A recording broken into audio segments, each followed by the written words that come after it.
Speech of I. Lauristin on Estonia joining the USSR, 1940. Source: Minutes of the 7th session of the USSR Supreme Soviet. 5th session of the Supreme Soviet, August 6, 1940. The chairman of the Soviet of the Union, A. Andreyev, is acting as chairman of the meeting. Chairman: I declare the session of the Supreme Soviet opened. Comrades delegates, on the agenda we have the proposal of the State Duma of the Republic of Estonia. The delegates of the State Duma of the Republic of Estonia march into the hall carrying flags from the struggles of the 1905 and 1917 revolutions, and take their places near the platform of the Presidium. The members of the Supreme Soviet welcome the delegation, the representatives of the liberated Estonian people, with stormy, prolonged applause. All rise. To present the proposal of the delegation of the State Duma of the Republic of Estonia, the floor is given to member of the delegation, Secretary of the Central Committee of the Communist Party of Estonia, Comrade I. Lauristin.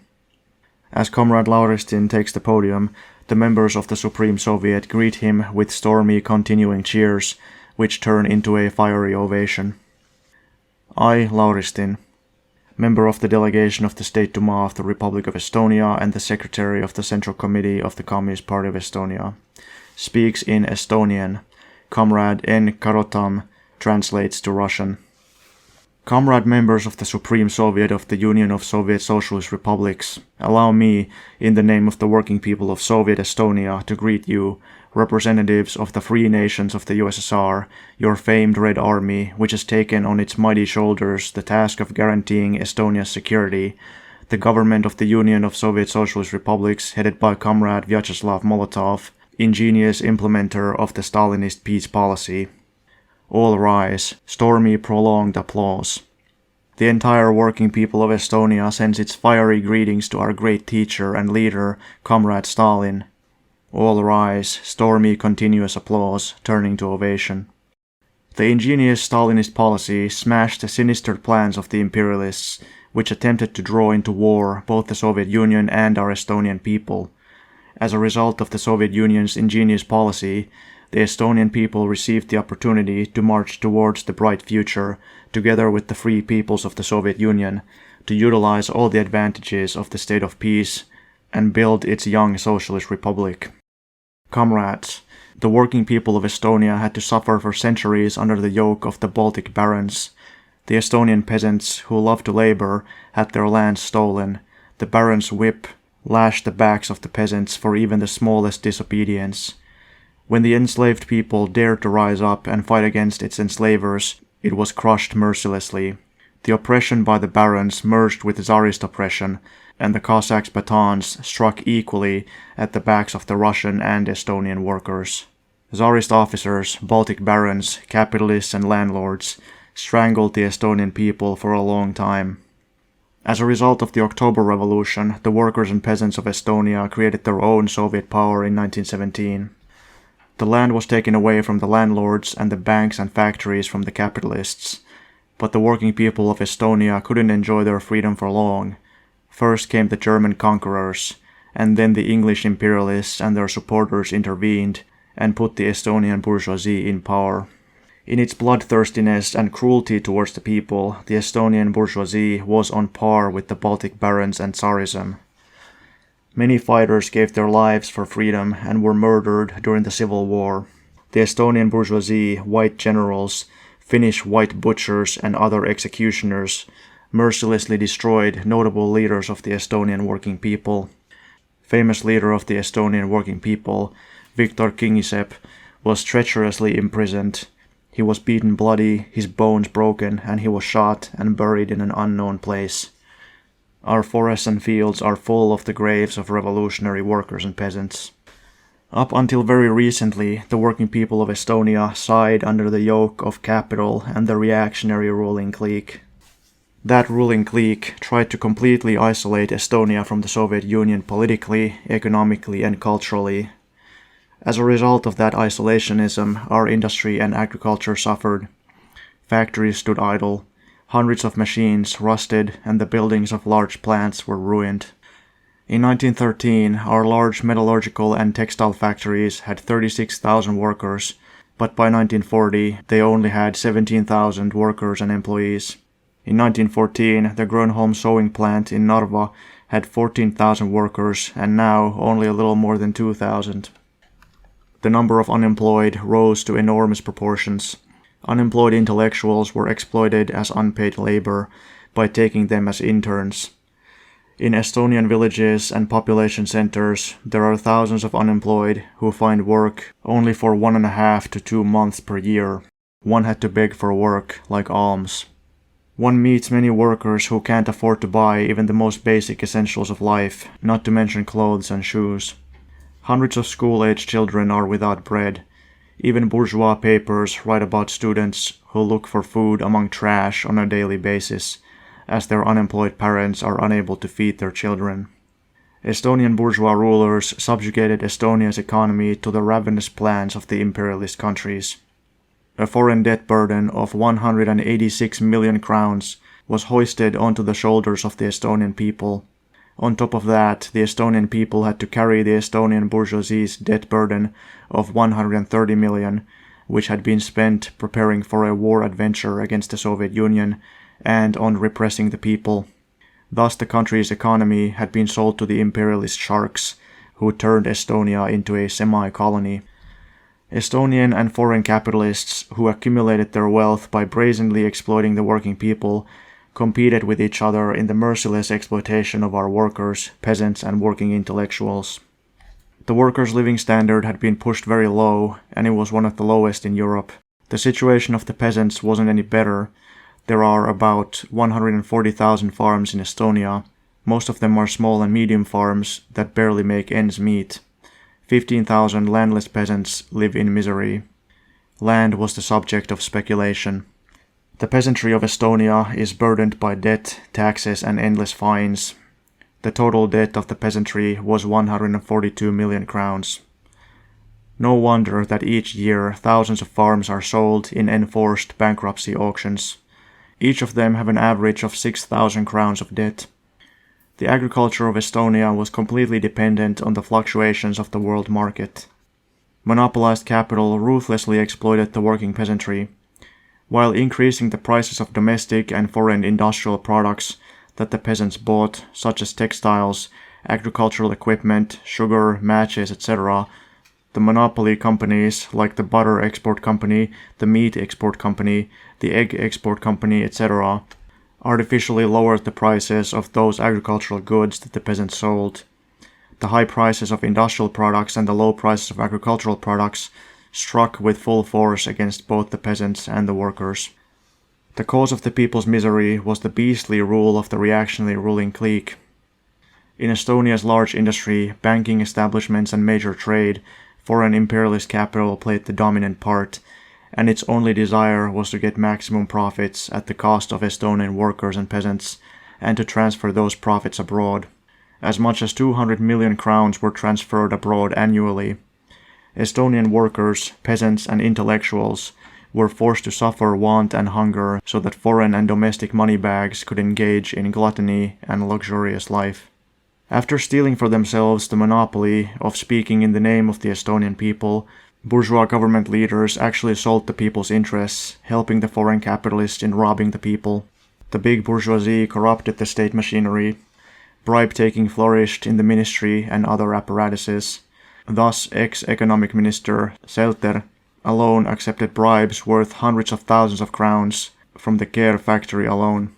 The ministers and other high officials received as gifts countless stocks and large monetary awards to induce them to help the large capitalistic swindlers in their black deeds. The rights, life, and health of the workers was considered totally valueless. The number of accidents was monstrous, and the working conditions were intolerable. In bourgeois Estonia, the employers trampled into the dirt even those few labor safety laws that existed. This kind of management led to the bankruptcy of the Estonian national economy. Industry and agriculture became completely dependent on the fluctuations of international economic life and the quirks of foreign markets. The 1929 to 1934 depression destroyed hundreds of small shopkeepers and handicraftsmen.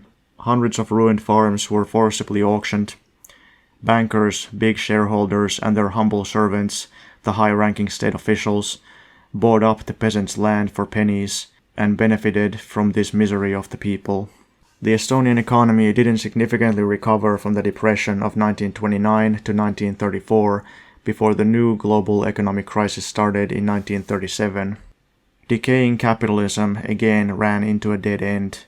Small countries were in a particularly difficult situation and totally dependent on the imperialist great powers. Unemployment began again to increase in Estonia. Significant numbers of enterprises shifted from a 6-day work week to a 3 to 4 day work week, and the workers had to accept a corresponding reduction in income. Such were the results of the disastrous and anti-people policy of the ruling circles, who isolated Estonia from the Soviet Union and subjugated Estonia's economy to the interests of the West European imperialist countries. The West European imperialists took control not only of Estonia's economy, but also the country's domestic and foreign policy. The Estonian bourgeois government was a plaything in the hands of the foreign and domestic moneybags, all these Scheels, Luthers, and Puks. They dissolved and formed governments according to their own will.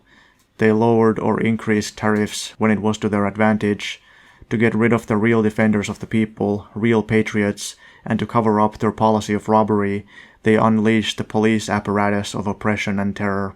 Only the decadent money circles, reactionary criminals, and their lackeys enjoyed political liberty, but the people was forced into silence via police terror, prisons, and death sentences. Our delegation consists of loyal sons and daughters of Estonia, who until now have been fiercely persecuted, pursued by the old bourgeois regime, but who now represent the people who have taken power into their hands. Here in the hall of the Supreme Soviet is the political director of the Estonian army, Paul Kerdo, who already in 1924 was sentenced to life in prison because as a parliament deputy and working-class leader, he self-sacrificingly fought against the hated bloodthirsty reactionary Estonian ruling clique.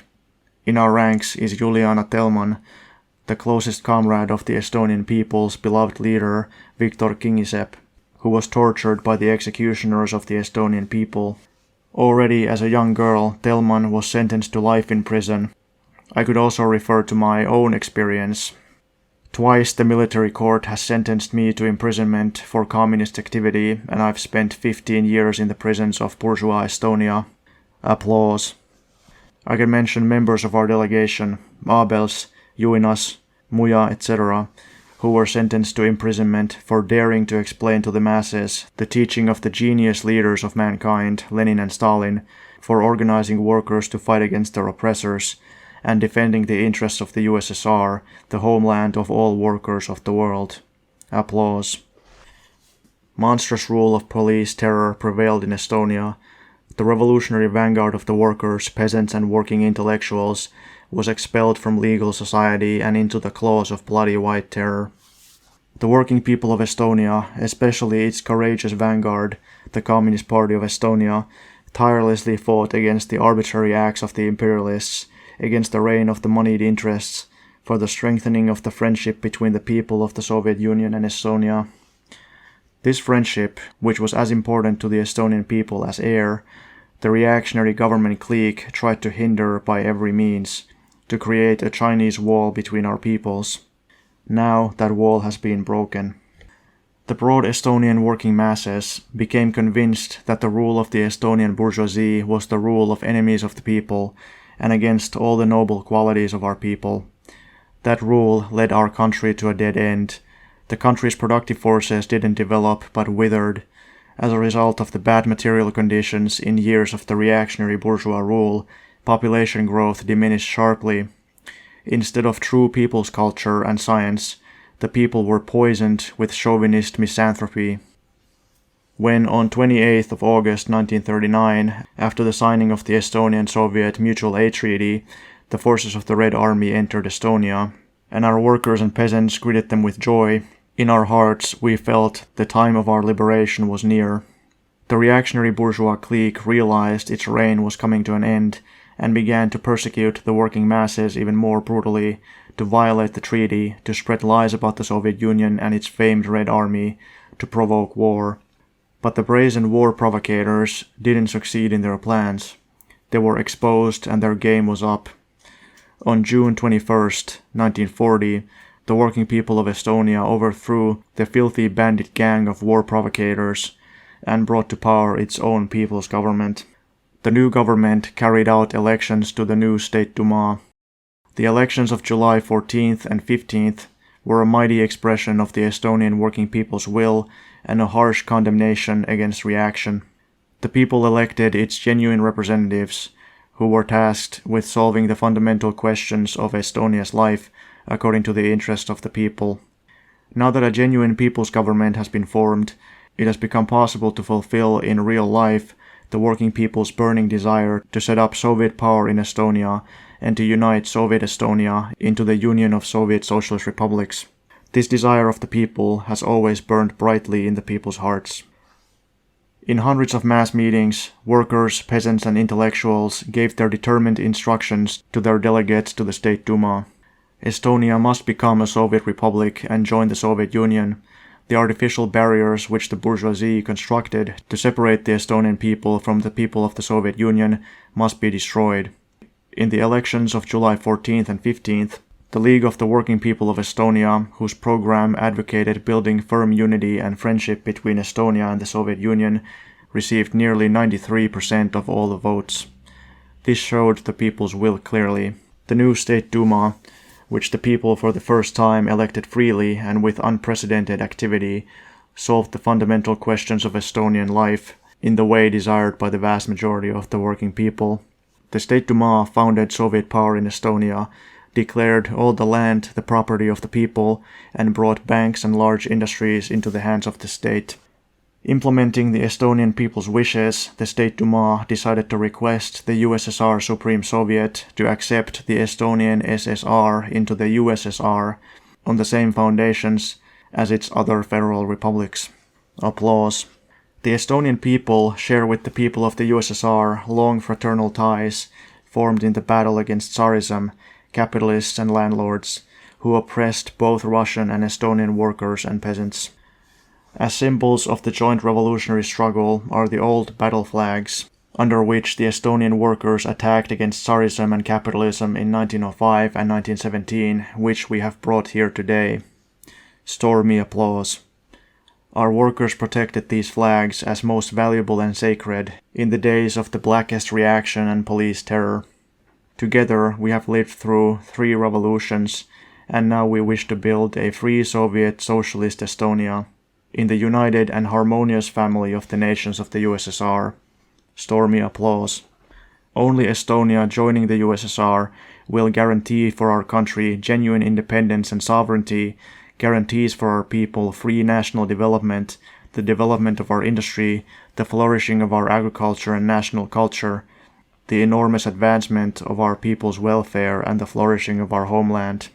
Precisely for that reason, the State Duma of Estonia decided on July 22, 1940, to turn towards the Supreme Soviet of the Union of Soviet Socialist Republics to request that the Estonian Socialist Soviet Republic be accepted as a union republic into the Union of Soviet Socialist Republics, on the same terms as the Ukrainian SSR, Belarusian SSR, and the other union republics, and drafted a declaration which I now have the honor to read. Quote, "For years the Estonian people have had to suffer under the reactionary exploiter regime, robbed and enslaved, condemned to poverty and near hunger. The Estonian workers and working intellectuals suffered from frequent unemployment and complete uncertainty about their tomorrow. The Estonian peasants suffered from landlessness or having only very little land, from the burden of debt and taxes, the exploitation by usurers and speculators, ruled by the reactionary clique, led the country into a dead end. Estonia's national economy was paralyzed, its productive forces no longer developed, population growth kept declining, national income diminished more and more, while the national debt grew ever larger. Industry became ever more reliant on foreign capital. The fate of agriculture depended on the fluctuations of the world market. Thus, Estonia's disastrous economic and political reliance on the imperialist robbers and foreign capitalists and bankers only increased. The anti-people policy of the old reactionary regime led Estonia to the brink of destruction. Estonia was in danger of becoming a tasty morsel for the imperialists, while the immediate interests of the Estonian people required the closest and most varied cooperation between Estonia and the Soviet Union. To the great detriment of the people, the old reactionary ruling clique created an artificial barrier between the peoples of Estonia and the USSR. Thinking only of its own selfish class interests, it sowed hatred between our people and the peoples of the USSR and fomented chauvinistic misanthropy. It tried in every way to hinder our people fraternally becoming closer to the Soviet people, to prevent friendship and firm steadfast alliance with our great neighbor, the invincible Union of Soviet Socialist Republics. Treasonably pushing our country towards war and devastation, the old government took the path of violating the treaty it had signed on September 28, 1939. Instead of friendship between peoples, the reactionary ruling clique trampled underfoot even the most rudimentary rights of minority nationalities of Estonia and provoked and fomented in every way animosity between nations. Now that the Estonian people have smashed the old regime, the old system of oppression and lack of rights, and taken into its hands the fate of our homeland, and stepped onto the bright path of building the new life, occurred the great historical event where the desire of the whole Estonian people expressed in elections to form and strengthen a firm alliance between Estonia and the Soviet Union has been signed into law. The State Duma is convinced that only by Estonia joining the Union of Soviet Socialist Republics guarantees our country's genuine sovereignty and free national development of our people, the flourishing of our industry, agriculture, and national culture, a powerful rise of the material and cultural welfare of the Estonian people, and the flourishing of our beloved homeland. Since long ago, the working people of Estonia has been tied to the peoples of the USSR by fraternal ties formed in the joint revolutionary struggle against Tsarism, the capitalists and landlords who oppressed the workers and peasants of Russia and Estonia. Joining the great fraternal family of the peoples of the USSR, the people of Estonia receives the freedom to develop their rich creative powers and travels hand in hand with the working people of the USSR forwards on the path of constructing the new life. Only in the great Soviet Union, as an equal member of the fraternal family of Soviet republics, the Estonian people gain the possibility to improve their economy, develop their national culture, guarantee their national equality, peace, bread, and genuine freedom for the working people of Estonia. Taking the Estonian people's unanimous desire as its starting point, the State Duma decides to request that the Supreme Soviet of the Union of Soviet Socialist Republics accepts the Estonian Soviet Socialist Republic into the Soviet Union as a union republic on the same terms as the Ukrainian SSR, the Belarusian SSR, and the other union republics. Long live Free Soviet Estonia! Stormy applause. Long live the great Union of Soviet Socialist Republics! Stormy applause. Comrade Lauristin gives the chairman the declaration of the Estonian State Duma on Estonia's joining the Union of Soviet Socialist Republics. Continuous applause. All rise. We members of the delegation of the Estonian State Duma believe the Estonian State Duma's request that the Estonian Soviet Socialist Republic be accepted as a union republic to the Union of Soviet Socialist Republics will be granted by the Supreme Soviet. Stormy continuous applause. Thus the wishes of our working class, peasantry, and intellectuals will be satisfied. The free Estonian people will be able, together with the other peoples of the Union of Soviet Socialist Republics, to travel towards its bright future, overcoming all obstacles under the leadership of the great and ingenious Communist Party of the Soviet Union Bolsheviks, and our ingenious leader and teacher, Joseph Vissarionovich Stalin. Stormy continuous applause that turns into ovation. All rise. Shouts of "Hurrah, Comrade Stalin!" Allow me, in the name of the state, in the name of the whole Estonian working people, to assure you, dear comrades of the Supreme Soviet, and through you, the whole people of the Soviet Union, that warmed by the sun of the Stalinist constitution, The Estonian people, which has started a new honorable page in its history and stepped on the path of building a new life, will not be marching in the last ranks in the happy constructive work for socialism, or in the fight against all the enemies of our common Soviet homeland, wherever they decide to attack from. Continuous applause. Long live the Estonian Soviet Socialist Republic. Applause. Long live the Union of Soviet Socialist Republics. Applause. Long live the government of the USSR led by Vyacheslav Mikhailovich Molotov. Stormy continuous applause. All rise. Long live the genius of humanity, the intellect and heart of millions of workers, our ingenious and beloved leader, great Stalin. Stormy applause that turns into ovation. All rise. Voices in various languages of the USSR. Long live Comrade Stalin. Hurrah, Comrade Stalin.